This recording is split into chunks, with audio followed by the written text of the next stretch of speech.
أعوذ بالله من الشيطان الرجيم. بسم الله الرحمن الرحيم، والصلاة والسلام على أشرف الأنبياء والمرسلين وعلى آله وصحابته ومن تبعهم بإحسان إلى يوم الدين.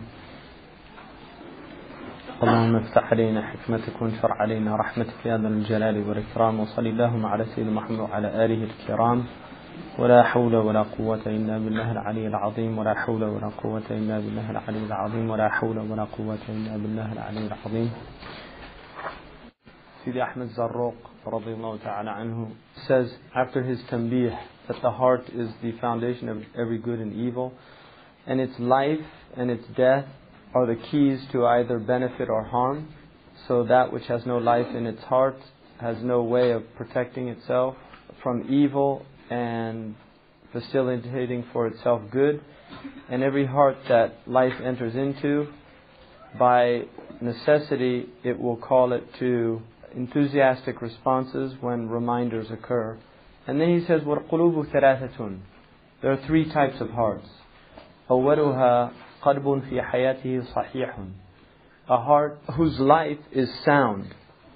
وَفِي خِطَابِهِ فَصِيحٌ. And its expression is clear, eloquent. فَصَاحِبُهُ يَنْتَقُ بِالْحِكْمَةِ. Its companion, when he speaks with wisdom. وَيَنْهَضُ فِي كُلِّ مُلِمَّةٍ. And he arises to every necessary occasion. When difficulties emerge, he responds appropriately. So this is the first heart. It's a sound heart. It's called قَلْبٌ سَلِيم. حَيَاتُهُ صَحِيح. It's صحيح in its life. In its expression, it's pure and sound. Because the tongue is قلب المرء تحت لسانه. Like Imam Ali radiyallahu anhu said, a man's heart lies hidden under his tongue. And so the tongue is ترجمان القلب. It's the translator of the heart. من أحب شيئا أكثر من ذكره. Somebody loves something, you'll hear him mentioning it a lot. If somebody has wealth, money in his heart, you'll hear him talk about money all the time. If he has lust in his heart, you'll hear him talk about those type matters all the time.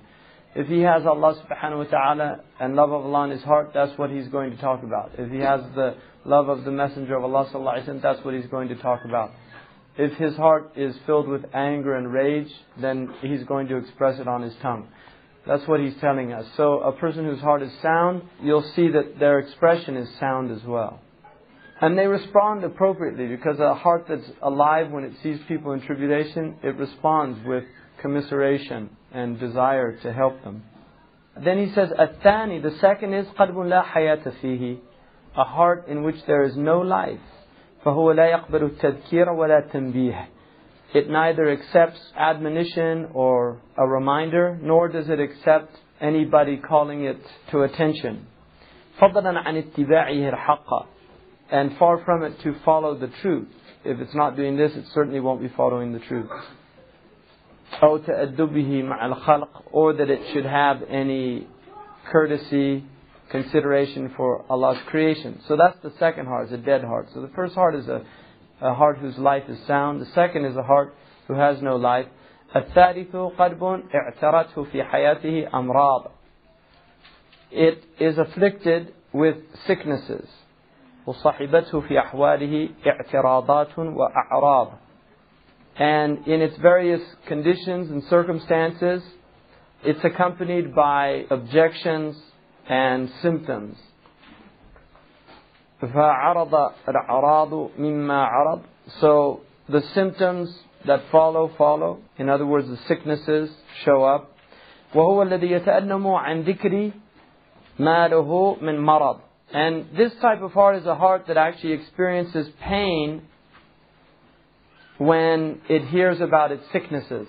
So what he's saying here is that if you hear somebody talking about the diseases of the heart, and you start recognizing yourself, you actually feel pain. If somebody's talking about ujab, about being vain, about kibr, arrogance, about riyah, showing off in your acts of devotion, about hasad, envy, istihza, contemptuous disdain for others, mockery of others, derision, backbiting. Backbiting is a symptom of a diseased heart. So somebody's telling you about, you hear a hadith or somebody talking about it, you actually feel pain because you recognize your own sickness, which is a sign of life. وهو الذي يقصد بالمداوات ويرصد بالمعاناة. And this is a heart that when we speak about treating, this is the heart that we're talking about. And also when we speak about the process of getting better, the struggle with the actual cure, then this is what's meant. رجاء استقامة حياته. Hoping that it will come back to life. Its life will be renewed and it will become well. أو توقيف العلة, or at least the disease will cease. حتى لا تؤدي لمماته, so that it doesn't lead to its death. Because if the heart remains untreated, it's going to get worse until it dies. So what he's saying is, either we'll rectify the heart, or at least we'll stop the disease from getting worse. وَلَهُ فِي ذَلِكَ وُجُوهٌ تَرَاهَا. And there are three aspects to this. يَتَرَتَّبُ عَلَيْهَا نَفْيُ مَا فِيهِ وَإِثْبَاتُهُ. Resulting from this is either negating or affirming these things. أولها, the first, أن يكون الحياة غالبة عليه. That there's more life in the heart. In other words, there's three types of sick hearts. There's a sick heart who has more life than illness. The health is actually better than the illness. وَالْمَرَضُ تَابِعٌ. So the disease is secondary. The primary state is the soundness, and the disease is secondary. Like somebody has asthma. Asthma is not the same as having cancer. A person who has asthma is healthier than they are sick because they can function. It's not stopping their life most of the time. Occasionally they might have some difficulty, but generally somebody with moderate asthma can get through the day, get through the week, get through the month. They might have some difficulties. Whereas a person who's dying of cancer, they're still alive, but they're in terminal illness. So that's what he's saying. That the first type is one where the sickness is not that extensive. وَهَذَا أَسْهَلُ الْأَمْرِ قَرِيبَ الْمَوَاقِعِ. And this is much easier to treat. الثاني المرض غالب والحياة ضعيفة. The second type is the one whose sickness is preponderant and its life is very weak, diminished. وهذا من العوارض المخيفة. Marad al-Mukhif is something that is terminal. And that's what he's saying. This is something that should really give serious concern because we're looking at something very dangerous. And then الثالث أن يتكافأ السقم والصحة بوجه يمكن تقوية أحدهما معه. The third type is where the sickness and the health are about the same, but it's possible to strengthen one of them over the other. وَهُوَ كَالَّذِي قَبْلَهُ. That it's like the second one. In other words, it's in a very dangerous situation because it can easily go the other way. The first one is not that bad because it's more like a chronic, manageable illness. You have chronic illnesses that are manageable, like people have eczema, or they have asthma, or they have hay fever, things like that. People can live with those and they'll actually be alright. So that's what he's saying. That's the first one. The second one is terminal. The third one is a chronic illness that's seriously interfering with a person's life. It might not be terminal yet. For instance, somebody who has very weak kidneys, they can easily go into kidney failure if they're not careful. If they go to a place, they don't drink enough fluids, or they go to a really dry place, they can go into kidney failure and find themselves looking at death. So that's what he's saying. The third type, even though the health and the sickness are about the same, it's like the second in that it's very dangerous. And then he says, ثم وجود العلة مع ثباتها يظهر بأحد ثلاثة أمور. The sickness, the illah, and its diagnoses. In order to establish the diagnoses, it manifests in one of three ways. ويتعرف بها الخفاء والظهور. So we'll know whether it's hidden or manifest. أولها العرض البادي ووزانه من غرضنا أفعال الجوارح. The first way is a symptom that manifests. In other words, it's a symptom that is clear. One can see it. ووزانه من غرضنا أفعال الجوارح. And in order to measure it, to do some diagnostic test, our object in discovering it is the actions of one's limbs.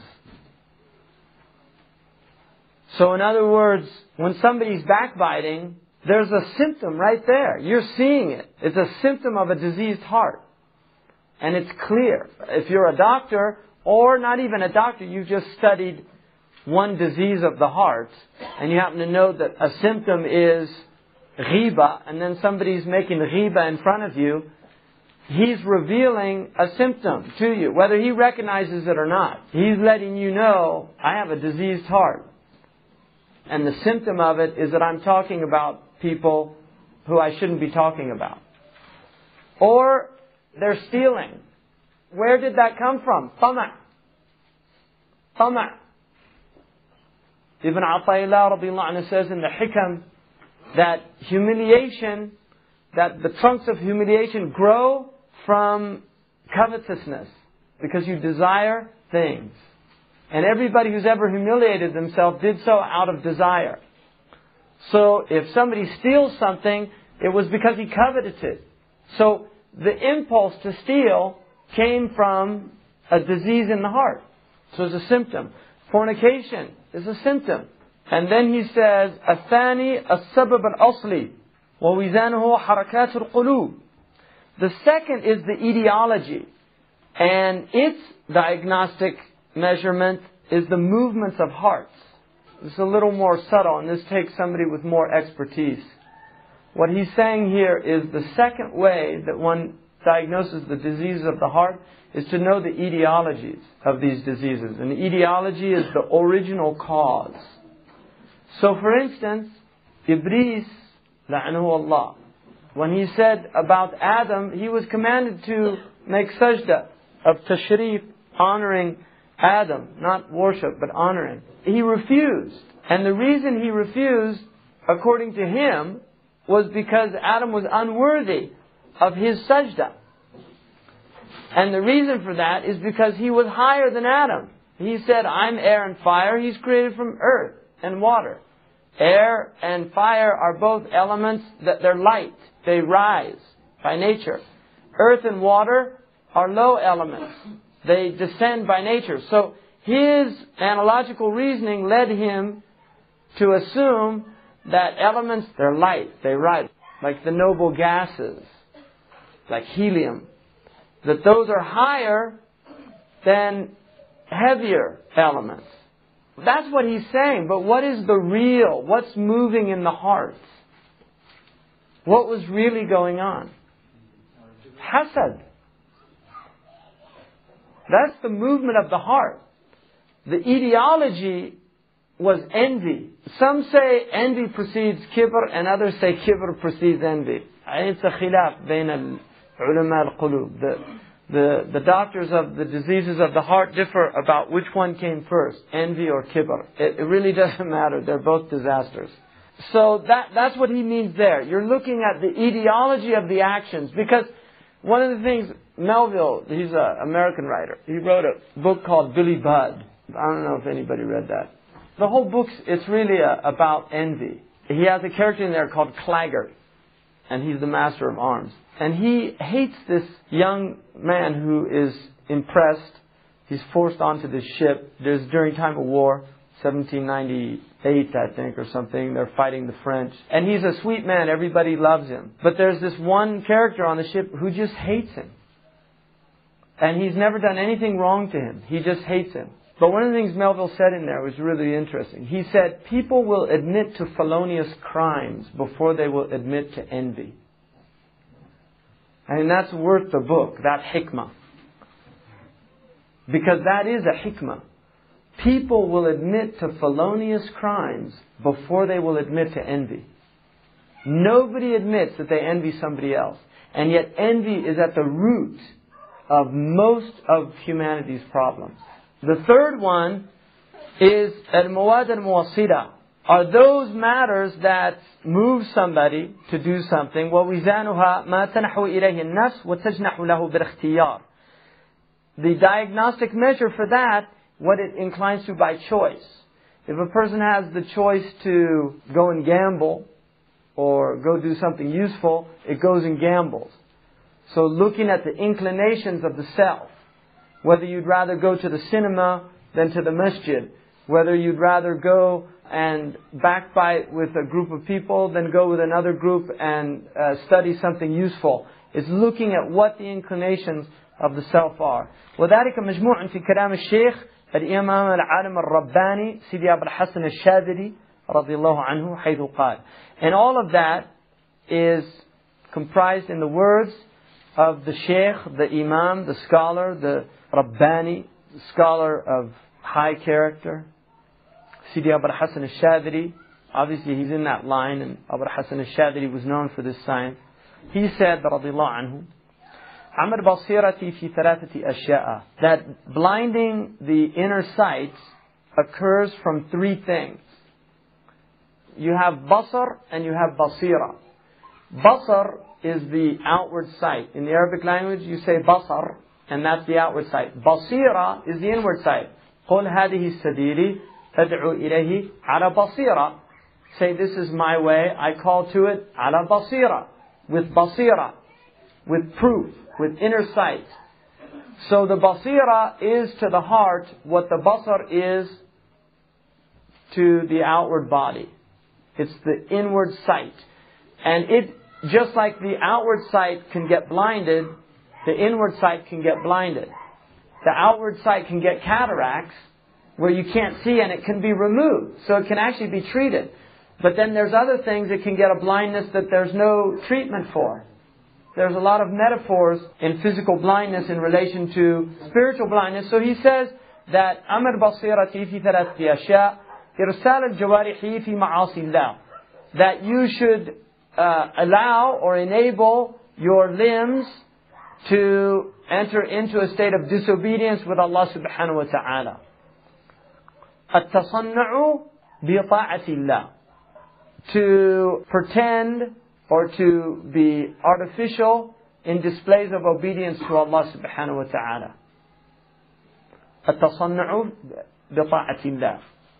So they're only pretending to be in a state of obedience. When they get the chance to be disobedient, they are. So this is nifaq. There's an important thing to stop on this. The best way I've ever heard it said is what a French moralist said: hypocrisy is the homage that vice pays to virtue. And that's a really deep hikmah. And this is why the Muslims actually prefer hypocrisy to a state of outward dissolution. In other words, when the soul has no shame,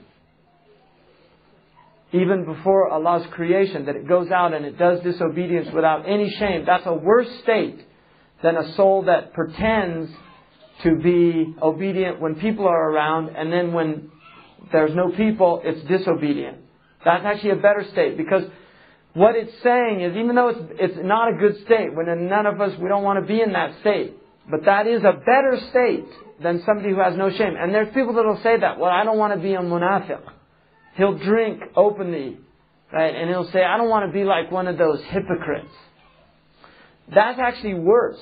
And Allah subhanahu wa ta'ala, that man is more odious in the sight of Allah subhanahu wa ta'ala than a man who will not drink in front of other people but then goes home and drinks. That man has more potential than the one who is shameless. And that's absolutely true. So even though it's a blameworthy and it's a wretched state to be in, it's still better than people who have lost all sense of shame. And it causes the basira to be blinded. So it's not a good state. But it's important to note that in a virtuous society, even the scoundrels will pretend to be virtuous. But when the society becomes a profligate society, then people lose their sense of shame before others. And that's actually a worse sign. And then he said, the third one is وَالطَّمَعُ فِي خَلْقِ اللَّهِ, having any desire for what the creation of Allah has. الطمع. طمع is يطمع. It's to desire. It's to be covetous. It's to yearn for what others have. طمع, they call it. One of the people of ilm al-huruf said that all of the huruf of tama' are mujawwaf. They all have opens. Ta, mim, ayn. They're all mujawwaf. They have a hollow center. Because that's the nature of tama'. It's insatiable. You just want more and more. So those three cause the blinding of the inner sight. فَمِنِ ادَّعَى الْبَصِيرَةَ مَعْ وَاحِدَةٍ مِنْ هَذِهِ. So anyone who claims to have inner sight, and they have one of these three, فَهُوَ عَبْدٌ مُفْتَرٍ كَذَّابٌ أَوْ ذُو خَطَأٍ فِي الْعِلْمِ وَالْعَمْلِ بِالصَّوَابِ. Whoever claims he's one of two things. He's either a liar, or his knowledge is lacking. He doesn't have a correct understanding. It's one of the two. He's either fooling people or he's fooling himself. وَهُوَ عَيْنُ الْحَقِيقَةِ وَفَصَلُ الْخِطَابِ. And this is the essence of reality. And this is the definitive statement about this matter. So he's telling you, take this advice, because this is absolutely sound advice.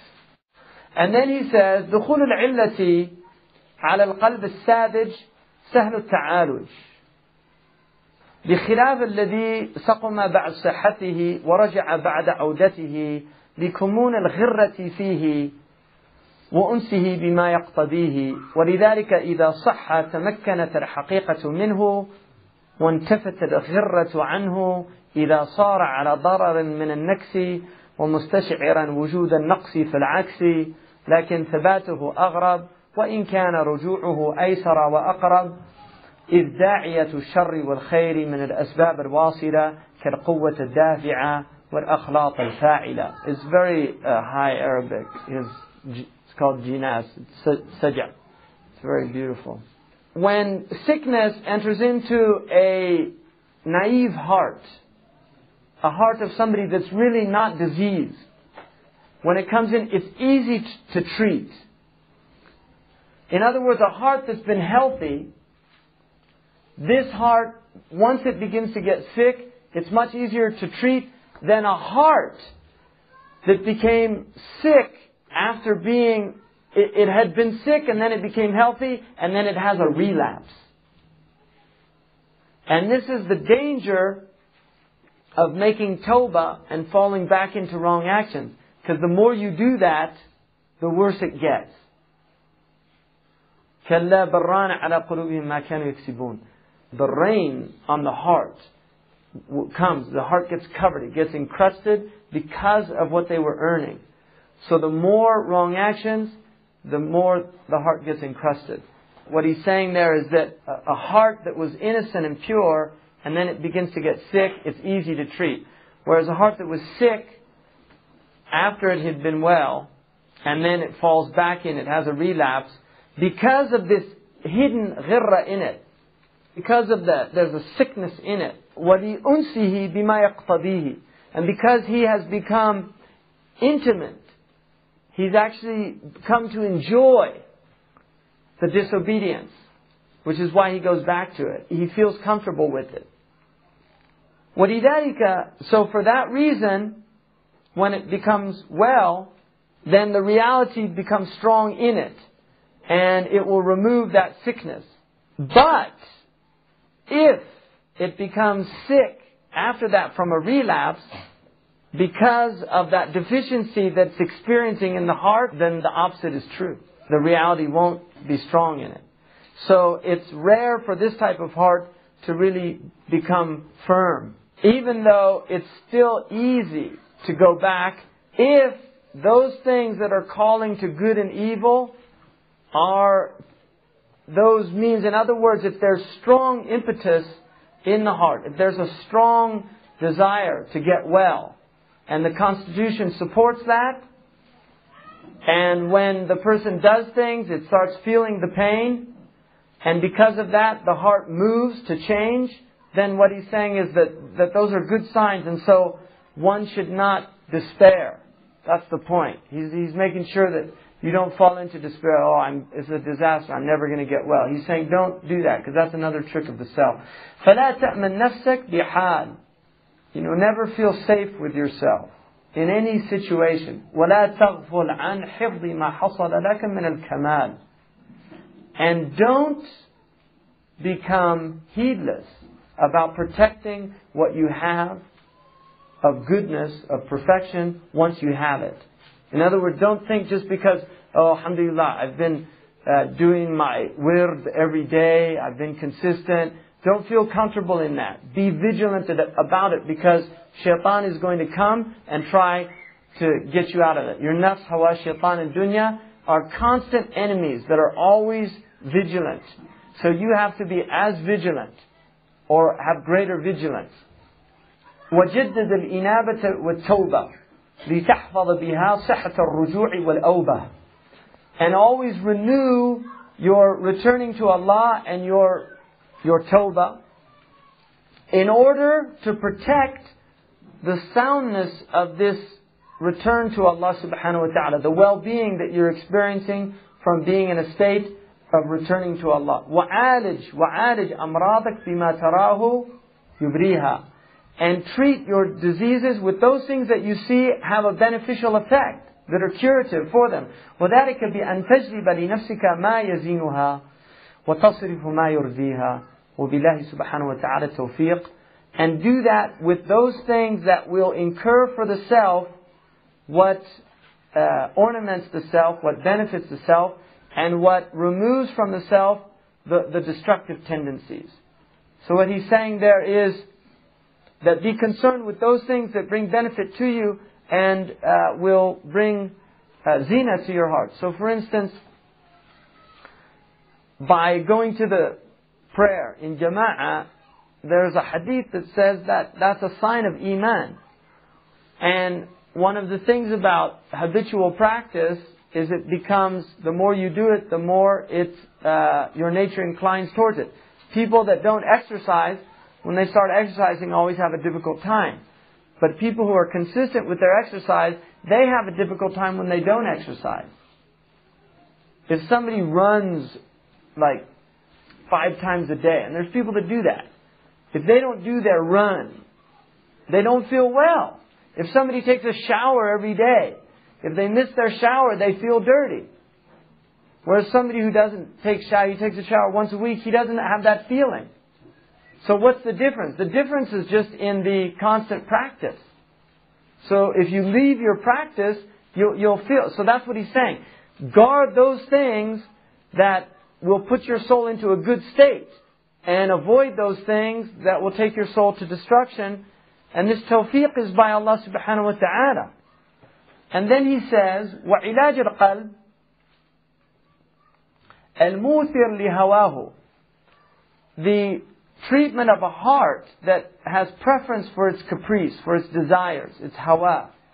الْمُعْرِضِ عَنْ مَوْلَاهُ. الْقَلْبِ الْمُعْرِض عَنْ مَوْلَاهُ. That heart that is turning away from its Lord.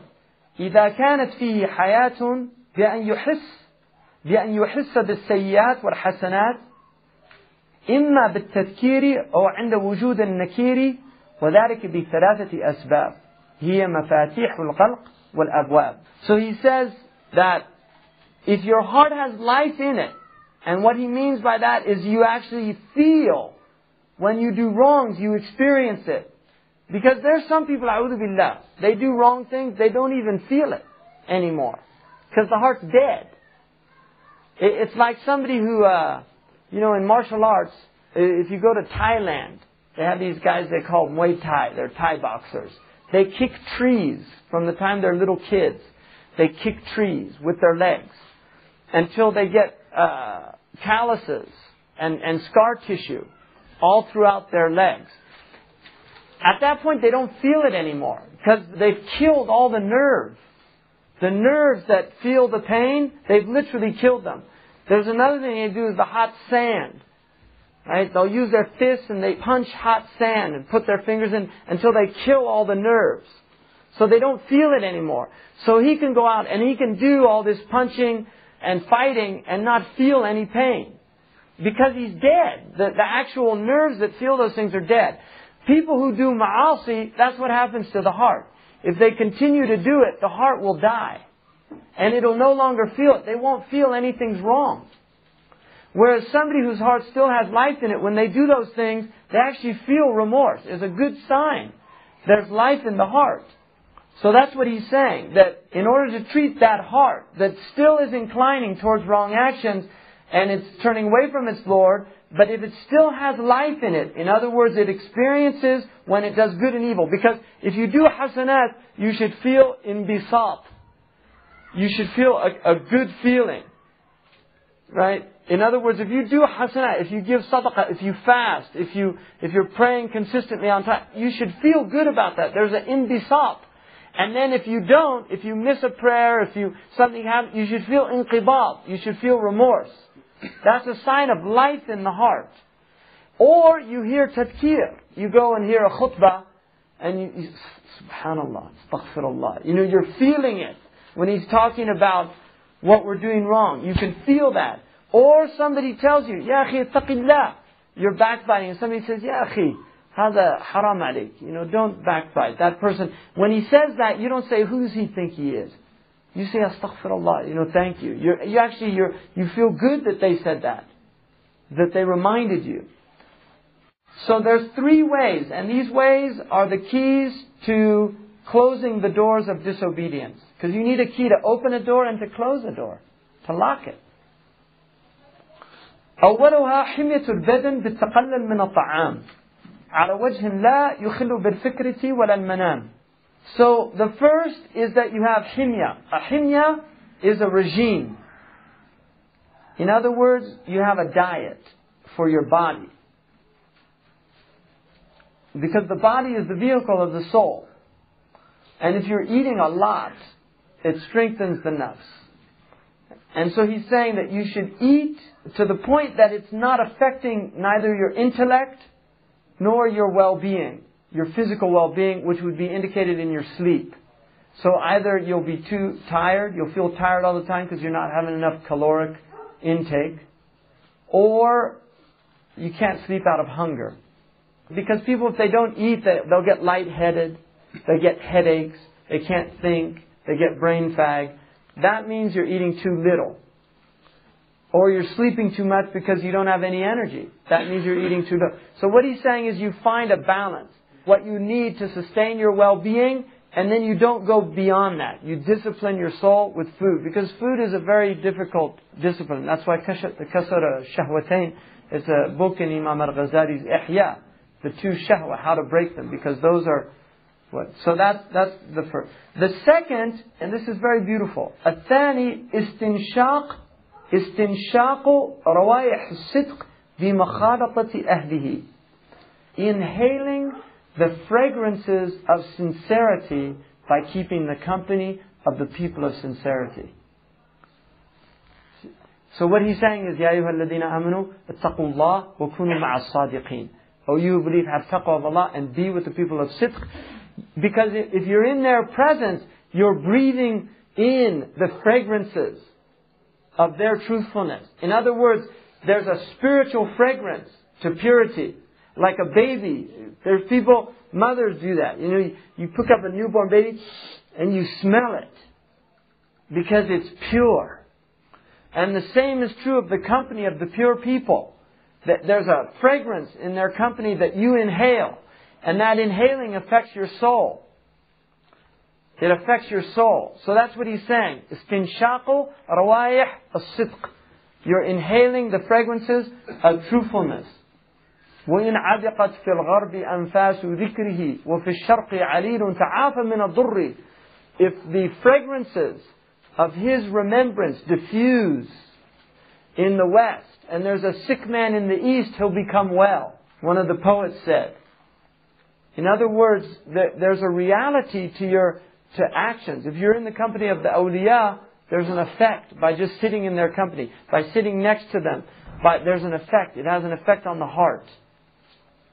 And the same is true. You see, just to use this an analogy from physics. There's something in physics they call entrainment. The first person to discover it was the person who invented grandfather clocks. He had a whole room full of these clocks. And he set them all one day. And he came back a few hours later and they were all moving in harmony. And he set them at different times. He couldn't understand the phenomenon. What is that? What happened? And it was actually later, he never worked it out, but it was a physicist later, and this phenomenon is called entrainment. He realized that the biggest one, the biggest grandfather clock, the biggest pendulum in the clock, pulled the other ones into its force. So it's the others synchronized with that pendulum because of the strength of its movement. They entrained with it. Now, one of the things that happens with human beings when they get into a room together, their hearts entrain. This is a known phenomenon. They've done it with electrocardiogram. They've hooked people up and put them in a room. Women who will live in the same house will start having the periods at the same time. People, when they walk together, their feet entrain naturally. It's very difficult for you to walk opposite the person you're walking with. So this phenomenon of entrainment is happening everywhere. It's constantly going on. Breathing, people's breathing entrains. Now what happens is, you entrain with the most powerful heart. And there are two hearts that are powerful. The hearts of the awliya and the hearts of the shayateen. White hearts and black hearts, metaphorically speaking. There's no racial connotation. I mean, Allah says, aswaddat wujuh, hearts, faces were black, faces were white. That has to do with spiritual blackness and spiritual lightness. It has nothing to do with the outward appearance, the physical appearance. There's black people have nur in their face, and there's a lot of white people have darkness in their face. But they're metaphors. That's all they are. They're metaphors. So black hearts that have a lot of evil in them, they become powerful by the shayateen. And they pull other people in to their force. And this happened at Columbine. People know about that in America. There was these two boys. They used to play a game called Doom, which is all about blowing people's heads off. The more people you blow their heads off, the more points you get. And it's very real, blood splatters all over the place. And they were computer hackers. They're like 17 years old. They rewired the game to their town. So they actually changed the game and made it their town. And the people in the town became the characters that they were killing. And they listened to heavy metal music all the time, and very sick people. Now, one of them, they described him as somebody that didn't have much of a personality, and the other one had a very strong personality. And they said that one was completely under the influence of the other. And this happens. There are evil people that can literally take a whole group with them. I mean, Hitler's a good example of that. Hitler was, whoever he was, the man was very forceful. And there's no doubt about that. You're a fool if you don't think he was. That man hypnotized a nation. I read an article written by somebody who witnessed a speech that he gave. And the person said that he went to the speech believing that he was a madman, and he came out ready to die for him. But it's evil. So there's a power in that. And the awliya have power. And the awliya's power is much greater, obviously. But if you look at Abu Jahl was Fir'aun Hadid Ummah. Don't think he wasn't a powerful person. He was a very powerful person. He was very convincing. I mean, when Al-Walid ibn al-Mughira almost became Muslim, and Abu Jahl said, "Don't worry, I'll take care of him." And he went and pulled him back in to his force. So you have what are called A'immat al-Kufri, the heads of Kufr. They're in the Quran. They're called A'immat al-Kufri. And these are the aqtab of Kufr. Shaitan has awliya. There's awliya al-Rahman and awliya al-Shaitan. And so their hearts are powerful. They're dark, they're black, and they're dead, but they can pull people in to their force. And then the awliya are like that. They can pull that. And people get pulled between these two forces. And so a sick heart wavers. And that's why the most important thing for a sick heart is good company. Because if you're in bad company, you entrain with that company. The Mauritanians have a proverb, إِنَّ الْحُوَارَ وَالْحِمَارَ إِنْ سِيقَ عَلَمُهُ الشَّهِيقَ وَالنَّهِيقَ. The baby donkey and the baby camel, if they come together, the baby camel learns how to bray. And the point is that, and this is what Sheikh Abdullah al-Haddad, Imam al-Haddad, one of the Mujaddideen of the 13th century. He said in his book, The Lives of Man, أَفْسَدُوا شَيْئًا عَلَى الْأَوْلَادِ أَوْلَادِ. The most corrupting influence on children is other children. And this is called the bad apple syndrome. You have a basket of good apples, you put a bad apple in it, it causes all the other apples to go bad. And that's why if you're teaching children and you have one bad child who's got a strong, forceful nature, he can pull the other kids with him. And there might be a child in there who's got a good, strong nature, and he'll pull some with them as well. But it's a struggle. And the hearts will incline towards one or the other. Or they'll waver between the two. فَإِنْ لَمْ يُوجَدْ الْحَيِّ فَأَخْبَارُ مَنْ يُعْرَفُ بِمَحَلِّهِ. If you don't have a living person, and this is one of his complaints, if you don't have a living person to be in their company, one of these people, then find out about the righteous people in the area that you live in and read their seerah, their history. This is called tabaqat. For instance, if you live in the city of Fas, you read about the مَأُقْبِرَةِ مِنَ الْأَوْلِيَاءِ وَالصُّلَحَاءِ فِي مَدِينَةِ فاس. There's a book called سُلْوَةَ الْأَنْفَاسِ في من أقبر من العلماء والأولياء والصالحين في مدينة فاس. The delight of the breast in describing the qualities of the scholars, the awliya, and the righteous people of the city of Fas, who were buried in Fas. It's a 3-volume book. And if you read about them, and then you go visit the places where they are, there's a benefit in that. And that's well known. Mujarrab. That's why ziyarat salihin is good. Even the graves of the dead people, it's a good thing if they're in your area. So he's saying there's a benefit in that. الثالث استعمال الدواء الدافع في تذكار المهالك والمقاطع. The other is to use a powerful medicine, and by being reminded of the places of destruction and the places that obstruct you in your path. وهي ثلاثة في الجملة تذكر العبد أصله وفصله. That a servant should reflect on his nature, where he comes from, and who is his source and who is his branch. أحدهما غربته في الدنيا حتى من نفسه. One of them is to know that he's a stranger in this world, even from his own self. And the proof is that yourself does stuff that you know it shouldn't do. So you're alienated from your own ego. Because you do things that you say, why did I do that?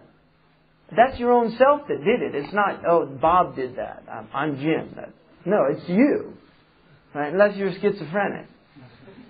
Right? But it's you. So that fact that you've got elements in your own self that you feel alienated from is something to think about, to reflect. You're alienated from your own self.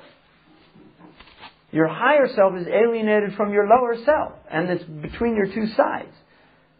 And then he said, الثاني مصرعه عند الموت ووحشته في رمسه. Remembering the struggle of the moment of death. There's a صراع with the soul when it leaves the body. To think about that. سكرات الموت. The best of creation had إن للموت لسكرات. The best of creation said death has difficulties. So to think about that. And then to think about your alienation in your grave. الثالث موقفه بين يدي جبار السماوات والأرض. And the third is to think that one day you will be standing in the presence of the ruler of the heavens and the earth. The one who all of the heavens and the earth is in his control. وَفَضِيحَتُهُ عَلَى رُؤُوسِ الْخَلْقِ يَوْمِ الْعَرْضِ.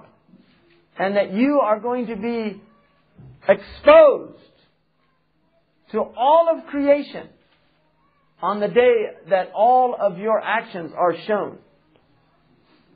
To think about that, reflect on that. There's 50,000 years. There's 50,000 years. People, everybody's lives, they're all going to... Imam al-Awza'i didn't have the metaphor of a movie.